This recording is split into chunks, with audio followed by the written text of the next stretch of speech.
Hi everybody, today we are going to read Extra Yarn.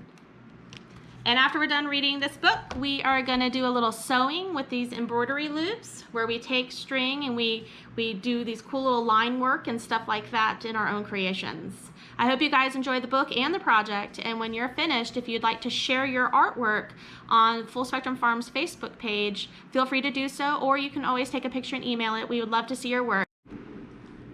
Extra Yarn by Mac Barnett, illustrated by John Clausen. Extra Yarn.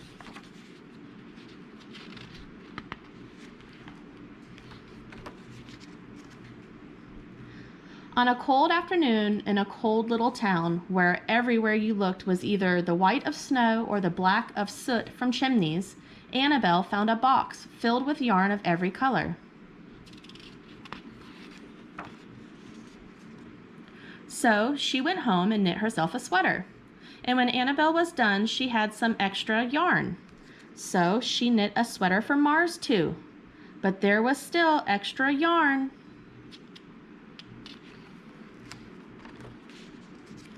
And when Annabelle and Mars went for a walk, Nate pointed and laughed and said, "You two look ridiculous." "You're just jealous," said Annabelle. "No, I'm not," said Nate. But it turned out he was. And even after she'd made a sweater for Nate and his dog, and for herself and for Mars, she still had extra yarn.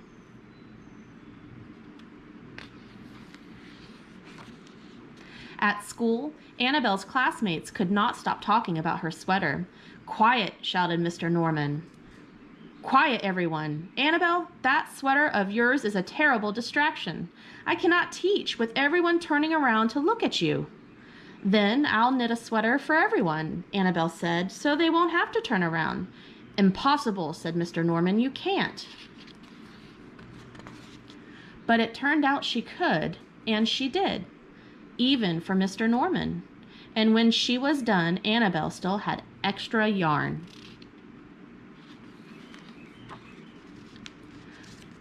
So she knit sweaters for her mom and dad, and for Mr. Pendleton, and Mrs. Pendleton, and for Dr. Palmer, and for little Louis.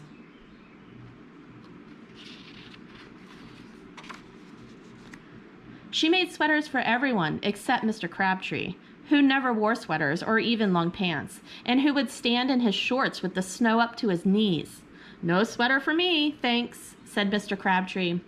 So she made Mr. Crabtree a hat, and even then Annabelle still had extra yarn. She made sweaters for all the dogs and all the cats, and for other animals too. Soon people thought, soon Annabelle will run out of yarn, but it turned out she didn't. So Annabelle made sweaters for things that didn't even wear sweaters.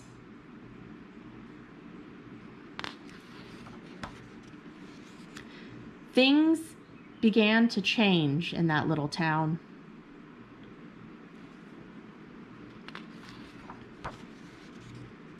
News spread of this remarkable girl who never ran out of yarn, and people came to visit from around the world to see all the sweaters and to shake Annabelle's hand. One day an archduke, who was very fond of clothes, sailed across the sea and demanded to see Annabelle.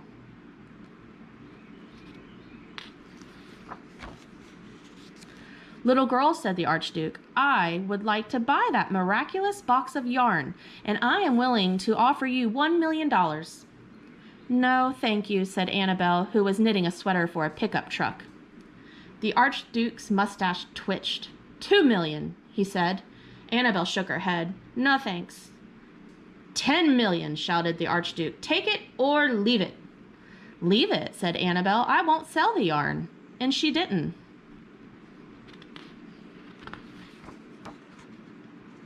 So that night, the archduke hired 3 robbers to break into Annabelle's house, and they stole the box and took it to the archduke, who set off across the snow and sailed over the sea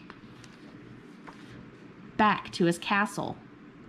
The archduke put on his favorite song and sat in his best chair. Then he took out the box and he lifted its lid and he looked inside. His mustache quivered, it shivered, it trembled. The Archduke hurled the box out of the window and shouted, "Little girl, I curse you with my family's curse. You'll never be happy again." But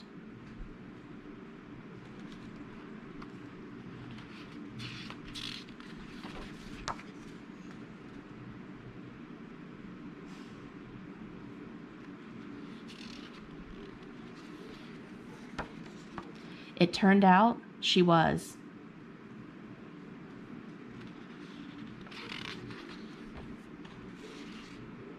The end.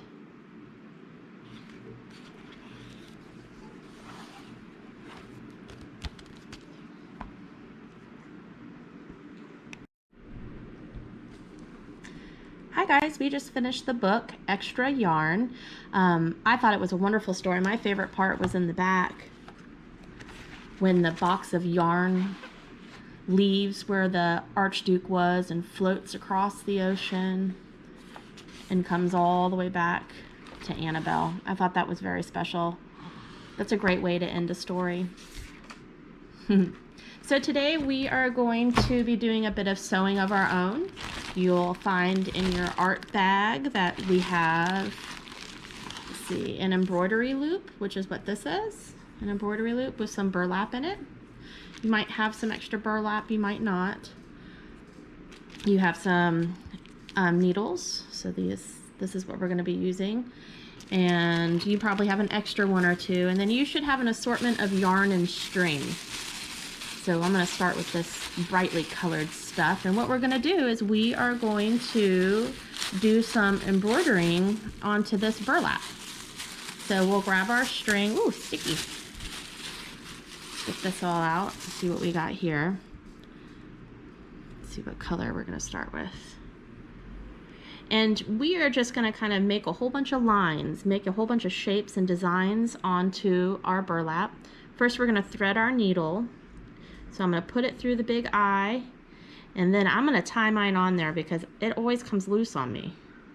So I'll go ahead and tie that on there. Okay. And I'm going to start from the bottom, and this is see the top, and then this is the bottom. So I'm going to start with my needle coming up through the bottom, through one of the holes, and then I'm going to pull my string through, and I'm going to tie a knot at the end of this right here to make sure that it doesn't come loose and come all the way through. So I'm actually going to do a couple of knots just to be safe. There we go. Okay. Then drop that, flip this back over, and then pull tight till it hits the knot. There we go. Perfect. Okay. Now you go in and then out, so it's just a repetitive movement. So I can poke in any of these holes, say maybe that one, and then I'm going to pull through, and my string is going to make a line. So this is kind of like drawing with string. And then I'll come back out. And I can make long lines like that, or I can even make dotted lines by making small lines. So let's try one of those. Oop. Okay. Do a little dotted line. So you can use all the colors, you can make all different types of lines and shapes, you can make whatever you want. So I wanted to show you what the end of mine will look like. So I've used a whole bunch of different colors, and I tried some different shapes and different lines and stuff like that. And now I'm finished, so I'm going to flip it over, and I still have my needle attached. So I'm just going to cut my needle off. It leaves this little string here. And then I'm going to tie a knot in that string so that it won't pull out. And I'm actually going to pull it twice. Hopefully you would have left a little more string on there than I did. And then trim the little tail. And you can see all the times I've changed colors. I've just done the same thing, just made a little knots where it stick. And there's my finished product. I hope you guys have enjoyed.